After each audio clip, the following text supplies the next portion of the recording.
ते सामनातल्या या बातमीचा रामदास कदम यांनी खरपूस समाचार घेतलाय। स्वतःचे आमदार फुटू नयेत म्हणून ठाकरेंचा खटाटोप सुरू आहे आणि सामनातल्या लेखावर रामदास कदम यांनी हा हल्लाबोल केलाय।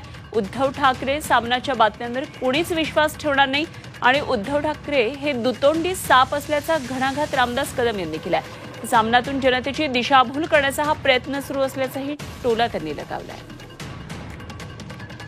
रामदास कदम यांच्याबरोबर बातचीत केली आमचे प्रतिनिधी सीमा आढे यांनी। ठाकरे गट आणि शिंदे गट एकत्र येणार का या संदर्भात पुन्हा एकदा चर्चांना उधाण आलेलं आहे।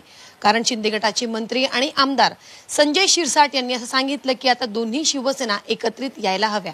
त्यानंतर वेगवेगळे दावे प्रतिदावे सुद्धा आता केले जात आहे। आज रोकटोकमध्ये सामनाच्या रोकटोकमध्ये संजय राऊत यांनी असा दावा केलेला आहे की शिंदे गटामध्ये 2 गट आहेत, त्यापैकी एक जो गट आहे तो आमच्याकडे येण्यासाठी इच्छुक आहे। या संदर्भात बोलण्यासाठी आपल्यासोबत शिवसेनेचे ज्येष्ठ नेते रामदास कदम आहेत। आपण त्यांच्याशी बातचीत करूया आणि नक्की पक्षाची काय भूमिका आहे, पक्षातले नेते नक्की सध्या कोणत्या भूमिकेत आहे आपण त्यांच्याकडनं जाणून घेणार आहोत। एक गोष्ट आपल्याला स्पष्ट सांगतो, ज्यांनी सांगितलं की ह्या दोन्ही शिवसेना एकत्र आल्या पाहिजेत ते त्यांचं वैयक्तिक मत असावं, हे पक्षाचं मत नाही।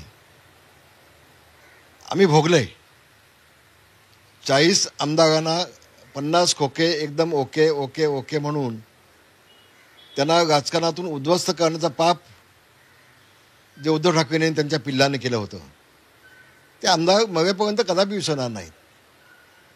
एकनाथ शिंदे साहेबांनी मोठ्या प्रमाणामध्ये त्यांच्या आमदारांच्या मतदारसंघामध्ये प्रचंड खोके विकासासाठी देऊन त्यांनी सांगितलं होतं एकही आमदार मी पडू देणार नाही आणि त्यांनी आपला शब्द पूर्ण केलेला आहे। माझा दावा आहे एकनाथ शिंदेना की उद्धव ठाकरेंनी किती वेळा टोकाच्या भूमिकेला जाऊन एकनाथ शिंदेवरती टीका केली पण त्याचं एकही टीकेचं उत्तर एकनाथ शिंदेने दिलं नाही।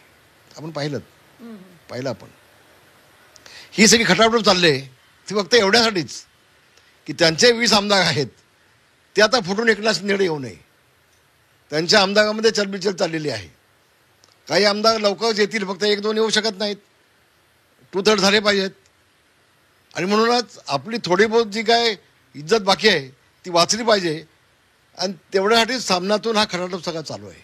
म्हणजे तुमच्या पक्षामध्ये अस्वस्थता आहे का? कारण अजिबात नाही, सगळा पक्ष एक आहे, सगळे आमदार एकनाथ शिंदेच्या पाठीशी खंबीरपणे उभे आहेत, ठामपणे उभे आहेत आणि एकनाथ शिंदेनी कुठेही विकासासाठी आमदारांना कमी केलेलं नाही।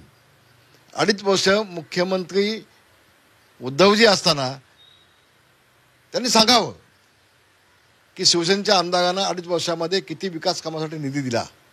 सामनामध्ये बातमी छापून आणावी, चला माझं आव्हान आहे त्यांना, नाही आणू शकत कारण काही दिलं नाही, भोपळा।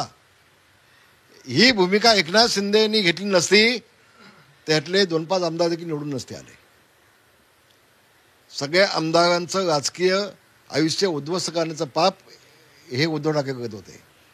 म्हणून अशा ह्या बातम्या सामनामधून छापायच्या, महाराष्ट्राच्या जनतेची दिशाभूल करायची आणि एकनाथ शिंदेसोबत असलेल्या आमदारांमध्ये अस्वस्थता निर्माण होते का असा हा बालिश प्रयत्न आहे।